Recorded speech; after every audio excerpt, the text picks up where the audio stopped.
Virginia has issued a severe thunderstorm warning for southwestern Frederick County in north central Maryland, southern Washington County in north central Maryland, northeast.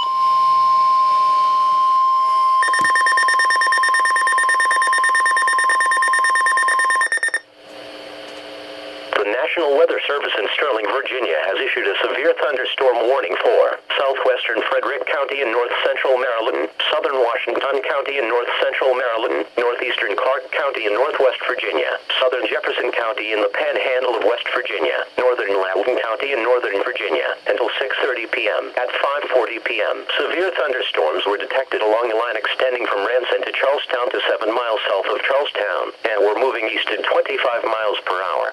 This line of storms is capable of producing damaging winds in excess of 60 miles per hour. Locations impacted include Round Hill, Nearsville, Purcellville, Brunswick, Point of Rocks. A tornado watch is in effect for the warned area. This is a dangerous line of storms. If you are in its path, move indoors to a sturdy building and stay away from windows. When it is safe to do so, report severe weather to local law enforcement or to the National Weather Service.